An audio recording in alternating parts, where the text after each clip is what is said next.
سید تحسین آغا خنمیری آپ سے مخاطب ہونے کا شرف حاصل کر رہا ہے۔ نحمد و نصلی علی رسولہ الکریم والمہدی الموعود علیہ الصلاۃ والتسلیم، اما بعد فقد قال اللہ تبارک و تعالی فی کلامہ القدیم والفرقان العظیم، اعوذ باللہ من الشیطان الرجیم، بسم اللہ الرحمن الرحیم، یا ایھا الذین آمنوا من یرتد منکم عن دینہ فسوف یأتی اللہ بقوم یحبہم ویحبونہ الی آخر الآیہ۔ صدر ذی احترام حضرت والدی مرشدی قبلہ دامت برکاتہم،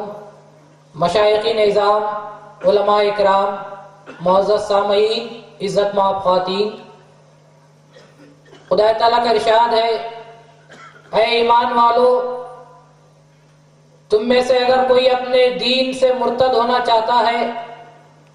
تو وہ مرتد ہو جائے، اس لیے کہ ان قریب ہم ایک قوم کو لے کر آئیں گے، اس قوم کی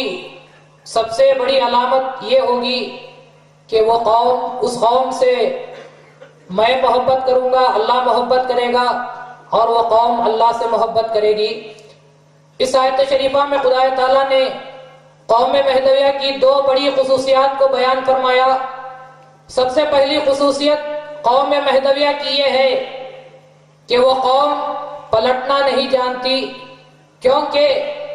آیت یہ بتا رہی ہے کہ خدا تعالیٰ یہ کہہ رہا ہے کہ تم پلٹنا چاہتے ہو تو پلٹ جاؤ، میں ایک قوم کو لے کر آؤں گا۔ تو ان الفاظ کے ذریعے ہم کو معلوم ہوتا ہے کہ تم جانا چاہتے ہو تو جاؤ، میں ایک قوم کو لے کر آؤں گا جو کبھی پلٹ نہیں سکتی۔ تو معلوم ہوا کہ قوم مہدویہ کی سب سے بڑی جو علامت ہے وہ علامت یہ ہے کہ وہ قوم کبھی دین سے پلٹنا نہیں جانتی۔ جس طرح ایک دکاندار اپنے ملازم کو جو اپنے اس کے دکان میں کام کرتا ہے اس سے کہے کہ اگر تم ٹھیک سے کام نہیں کرو گے تو یاد رکھو میں تم کو نکال دوں گا، دوسرے ملازم کو لے کر آ جاؤں گا، تو اس کو بتانا ہوتا ہے کہ دوسرا ملازم تمہاری طرح کام چور نہیں ہوگا، تمہاری طرح خراب نہیں ہوگا، بلکہ وہ تم سے اچھا ہوگا۔ تو اسی طرح خدا تعالیٰ کہتا ہے کہ اے ایمان والو، تم اپنے دین سے مرتد ہونا چاہتے ہو تو مرتد ہو جاؤ کہ میں ایک قوم کو لے کر آؤں گا۔ تو ان الفاظ کے ذریعے معلوم ہوتا ہے کہ قوم مہدویہ کی پہلی علامت ہی یہی ہے کہ وہ قوم دین سے پلٹنا نہیں جانتی، اور دوسری علامت جو خدا تعالیٰ نے واضح طور پر بیان فرمائی وہ علامت یہ ہے کہ خدا تعالیٰ اس قوم سے محبت کرنے والا ہے اور وہ قوم خدا سے محبت کرنے والی ہے۔ اب یہ قوم کون سی؟ تو حضرت امامنا مہدی موعود الاسلام نے ارشاد فرمایا کہ وہ قوم بندے کی قوم ہے۔ قوم مہدویہ کے تعلق سے خدا تعالیٰ نے قرآن میں ارشاد فرمایا ہے، اب حضرت امامنا مہدی موعود الاسلام کی جب بعثت آوری ہوئی، آپ نے ہم کو خدا تعالیٰ کی جو اہم بات تھی، احسان کی آپ نے تعلیم دی کہ خدا کا عرفان کس طرح حاصل کیا جاتا ہے۔ تو آپ حضرت امامنا مہدی موعود الاسلام کا اگر امت رسول پر سب سے بڑا احسان ہے تو یہ احسان ہے کہ آپ نے ہم کو کتاب اللہ کا مقام بتایا اور رسول اللہ صلی اللہ علیہ وسلم کا مقام بتایا۔ لوگ رسول کے مقام کو گھٹانے کی کوشش کرتے ہیں کہ رسول کے مقام کو اپنے مقام کے برابر لانے کی کوشش کرتے ہیں، لیکن حضرت امامنا مہدی موعود الاسلام نے بتایا کہ رسول کا مقام کیا ہے،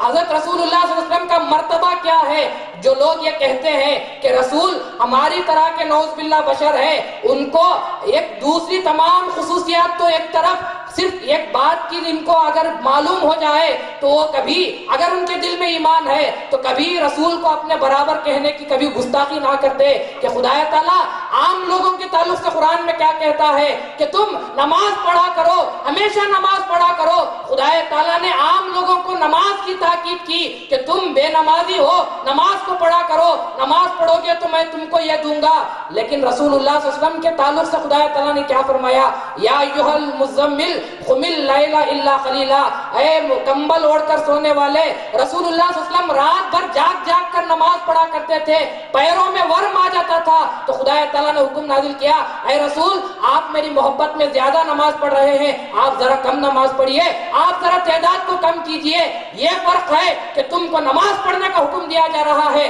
اور رسول کو خدا تعالیٰ کہتا ہے اے رسول میری محبت میں آپ جو اتنی لمبی نمازیں پڑھ رہے ہیں، آپ کے پیروں پر ورم آ جاتا ہے، آپ کو تکلیف ہوتی ہے، قم اللیل الا قلیلا، آپ رات کے تھوڑے حصے میں عبادت کر لو تو کافی ہے۔ تو یہ فرق ہے کہ خدا تعالیٰ نے رسول اللہ صلی اللہ علیہ وسلم کو مقام عطا کیا ہے، اور رسول اللہ صلی اللہ علیہ وسلم کا مقام اتنا اونچا ہے کہ حضرت امامنا مہدی موعود اسلام نے صاف طور پر فرما دیا کہ اگر نجات چاہتے ہو تو جب تک اتباع رسول نہیں ہوگی اس وقت تک انسان کو نجات نہیں مل سکتی۔ اور رسول اللہ صلی اللہ علیہ وسلم کا مقام اور مرتبہ اتنا اونچا ہے، اگر کوئی یہ کہے کہ میں خدا کو ماننے والا ہوں، میں خدا کی وحدت کو ماننے والا ہوں، تو ہم اس سے پوچھتے ہیں تو کون سے خدا کو مانتا ہے؟ اگر وہ کہے کہ میں اس خدا کو مانتا ہوں جس کو رسول خدا مانتے ہیں تو اس کی توحید خدا کے پاس قبول ہوتی ہے۔ اگر اس نے کہا کہ میں رسول کے خدا کو نہیں مانتا تو اس کی وحدانیت بھی کام آنے والی چیز نہیں، تو معلوم ہوا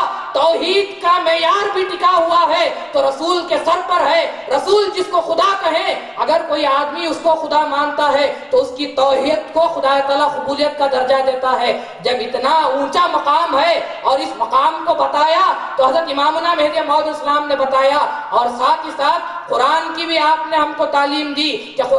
لوگ قرآن کو ایک دستور کی طرح استعمال کر رہے تھے، اور یہ کہنے والوں نے یہاں تک بھی کہہ دیا کہ قرآن بہت آسان ہے، ہم کو کسی چیز کے پاس جانے کی ضرورت نہیں، ہم قرآن کو آسان، خدا تعالیٰ نے قرآن کو آسان نازل کیا ہے، کوئی بھی آدمی پڑھ سکتا ہے اور اس کو سمجھ لے سکتا ہے۔ لیکن یہاں یہ بات جاننا ضروری ہے، جو لوگ قرآن کو آسان کہہ کر قرآن کے ترجمے کو پڑھ کر یہ سمجھتے ہیں کہ ہم قرآن کو سمجھنے والے ہیں، ہم ان سے پوچھتے ہیں کہ اگر قرآن آسان ہے تو ہر آدمی کی تفسیر الگ کیوں ہے؟ اگر قرآن آسان ہوتا دنیا میں کتنے بھی مفسر تفسیر کرتے ایک ہی تفسیر کرتے، جس طرح 2 اور 2 جمع 2 4 ہوتے ہیں۔ آپ دنیا کے کوئی بھی کونے میں جاؤ، کسی بھی قبیلے کے آدمی کے پاس جاؤ، کسی بھی ذات کے آدمی کے پاس جاؤ، جا کر پوچھو 2 جمع 2 کتنے، تو وہ کہے گا 4 ہی ہوتے ہیں۔ یہ ہوتی ہے آسانی کی بات۔ جو لوگ یہ کہتے ہیں کہ قرآن آسان ہے،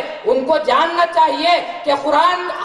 جس وقت سے نازل ہوا اس وقت سے لے کر آج تک اور قیامت تک جتنی تفسیریں لکھی گئی، ہر مفسر کی تفسیر یہ ایک دوسرے سے جدا ہوتی ہے۔ تو معلوم یہ ہوتا ہے کہ قرآن آسان نہیں ہے، بلکہ قرآن انسان کی جتنی سمجھ ہوتی ہے اسی کے مطابق اس کو ملا کرتا ہے، قرآن اسی کے مطابق اس کو بتاتا ہے۔ تو حضرت امامنا مہدی موعود اسلام نے آسانی کے ساتھ فرما دیا کہ قرآن کو عقل کے ساتھ مت سمجھو، برائے فہمیدن قرآن نور ایمان بسس، قرآن کو سمجھنے کے لیے نور ایمان چاہیے۔ عقل سے سمجھو گے تو تم گمراہی کی طرف چلے جاؤ گے، اگر تمہارے دل میں نور ایمان ہے تو نور ایمان کے ذریعے تم قرآن پڑھتے ہوئے چلے جاؤ تو تم آسانی کے ساتھ قرآن کو سمجھ سکتے ہو۔ قرآن کو سمجھنا خدا تعالیٰ کا کلام ہے، خدا کے کلام کو سمجھنا تو بہت دور کی بات۔ حضرت امام جعفر صادق رحمۃ اللہ علیہ کے تعلق سے آیا ہے، آپ اہل بیت سے ہیں، آپ کے تعلق سے روایت میں آیا ہے کہ ایک مرتبہ ایک آدمی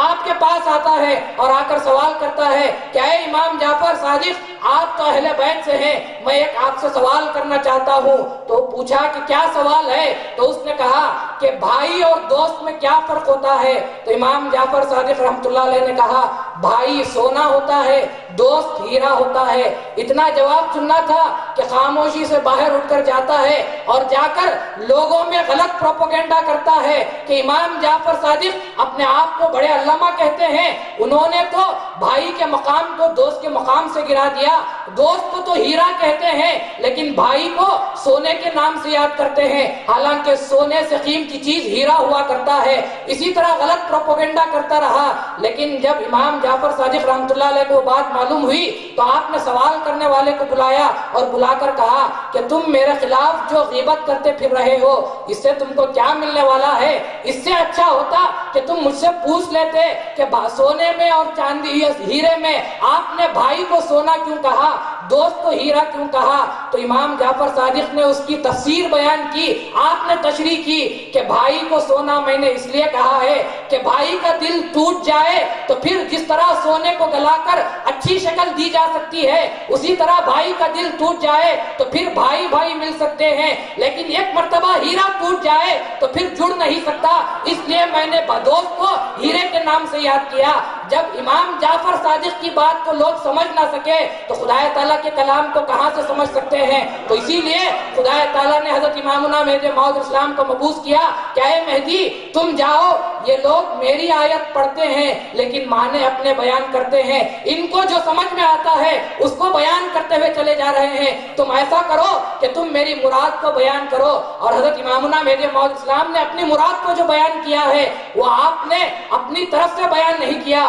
بلکہ خدا کی جانب سے جو عطا ہوتی تھی آپ نے اس کو بیان کیا ہے۔ اور احادیث کی روایتوں میں بھی بات آئی ہوئی ہے، علامہ اصمعی رحمۃ اللہ علیہ جن کے تعلق سے کہا جاتا ہے کہ عربی لغت کے سب سے بڑے علامہ تھے، جو عربی قواعد کو جاننے والے تھے، ان کے تعلق سے روایت میں آیا ہے کہ جب ان سے کسی آیت کے تعلق سے پوچھا جاتا اس آیت میں اس کے معنی کیا ہیں، تو حضرت اصمعی رحمۃ اللہ علیہ جو جواب دیتے اس سے ہم کو مہدی موعود اسلام کا مقام معلوم ہوتا ہے۔ حضرت اصمعی رحمۃ اللہ علیہ سے جب کسی آیت کے تعلق سے پوچھا جاتا تو حضرت اصمعی رحمۃ اللہ علیہ جواب دیتے عربی قواعد کے اعتبار سے اس آیت کا معنی یہ ہے، خدا کی مراد کیا ہے یہ میں نہیں جانتا۔ تو معلوم ہوا کہ علامہ اپنے زمانے کے جو عربی قواعد کو جاننے والے وہ کہتے ہیں کہ مجھے تو ترجمہ معلوم ہے، خدا کی مراد مجھے معلوم نہیں، تو خدا کی مراد کیا ہے اسی کو بتلانے کے لیے خدا تعالیٰ نے حضرت امامنا مہدی موعود اسلام کو مبعوث فرمایا۔ اور خدا تعالیٰ نے قرآن میں صاف طور پر قرآن کے تعلق سے فرمایا ہے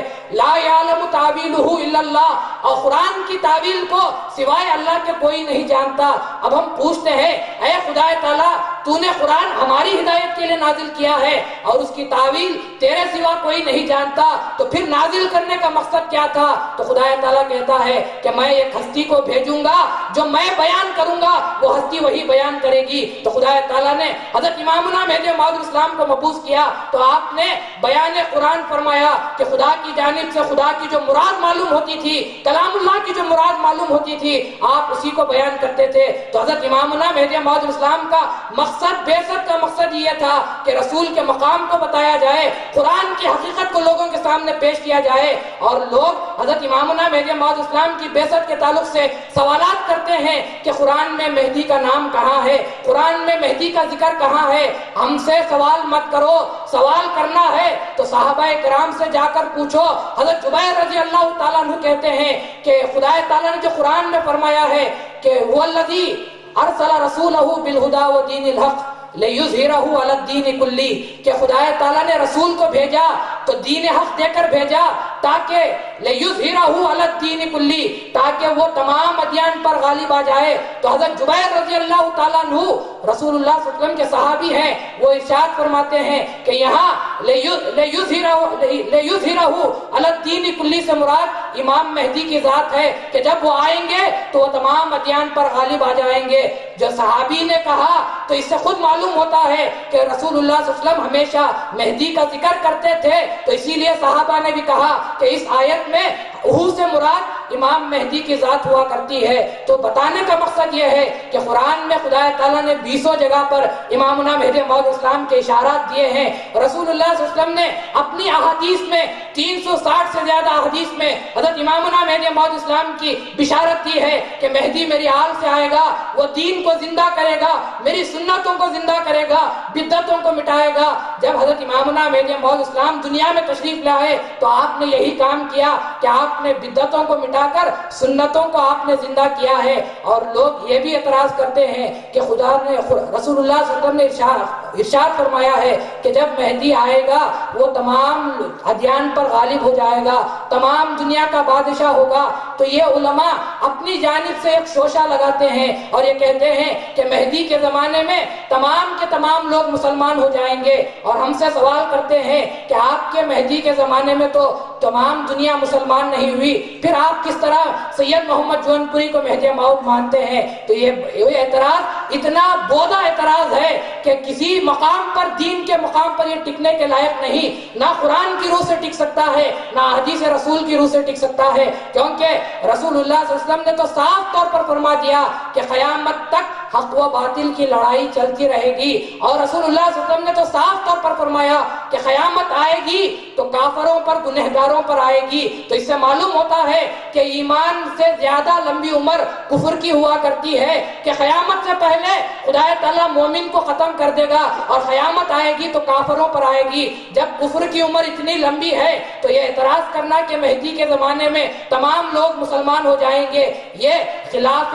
سنت اعتراض ہے، اور یہ اعتراض رسول اللہ صلی اللہ علیہ وسلم کے اسوے کے بھی خلاف ہے کہ رسول اللہ صلی اللہ علیہ وسلم کے زمانے میں تو تمام لوگ مسلمان نہیں ہوئے، اور مہدی کے زمانے میں تمام لوگ مسلمان ہو جائیں گے۔ اس قسم کے اعتراضات سے وہ مہدویوں کو اپنے دین حق سے ہٹانے کی کوشش کرتے ہیں، لیکن مہدویوں کو چاہیے کہ وہ جس دین پر، جس دین کو مانتے ہیں، ہم جب مہدی موعود علیہ السلام کو حق مانتے ہیں تو ہماری یہ ذمہ داری ہے کہ ہم اس ذمہ داری کو نبھاتے ہوئے اس دین پر ثابت قدم رہیں، اور مرتے دم تک اس حضرت امامنا مہدی موعود علیہ السلام کی تصدیق کے دامن کو نہ چھوڑیں، کیونکہ تصدیق مہدی معمولی چیز نہیں ہے۔ وہ ہستیاں جانتی ہیں کہ تصدیق مہدی کی اہمیت کیا ہے، جنہوں نے اپنی جانوں کو کھو کر تصدیق کی دولت پائی ہے۔ ہم کو گھر بیٹھے تصدیق مل گئی تو ہم کو تصدیق کی قدر نہیں ہے، تو اس لیے تصدیق کی دولت کی قدر کرو کہ تصدیق کی دولت کتنی بڑی دولت ہوگی کہ شہنشاہوں نے اپنی شہنشاہیت کو چھوڑا، ماں باپ نے اپنے بچوں کو قربان کرنا پسند کیا، لوگ بزرگان دین نے اپنے سر کو قلم کرنا پسند کیا، لیکن کبھی تصدیق کی دولت کو اپنے ہاتھ سے جانے نہیں دیا۔ انہی باتوں کو اگر غور کر لیں تو ہم کو معلوم ہو جائے گا کہ تصدیق کی دولت کتنی بڑی دولت ہوا کرتی ہے۔ تو اس لیے اپنے دین پر قائم رہو، لوگوں کے اعتراضات پر نہ جاؤ، لوگ لاکھ اعتراض کریں، ہم کو ہمارے دین پر قائم رہنا ہے، کیونکہ ہمارا مہدی سچا ہے۔ رسول اللہ صلی اللہ علیہ وسلم نے جس کی بشارت دی تھی، حضرت امامنا مہدی موعود اسلام آئے اور گئے، یہ ہمارا ایمان ہے، اور یہ بھی ہمارا ایمان ہے۔ اب قیامت تک کوئی مہدی آنے والا نہیں، اب جو آئیں گے وہ حضرت عیسیٰ علیہ السلام کی ذات اقدس ہوگی، یہ ہمارا ایمان ہے۔ خدا تعالیٰ سے دعا ہے کہ خدا تعالیٰ ہم کو تصدیق مہدی پر ثابت قدم رہتے ہوئے زندگی گزارنے کی توفیق عطا فرمائے، اور ہم کو حضرت امامنا مہدی موعود اسلام کے جو تعلیمات ہیں، جو اسوہ رسول ہے، اس پر چلنے کی ہم سب کو توفیق عطا فرمائے۔ آمین۔ وآخر دعوانا ان الحمد للہ رب العالمین۔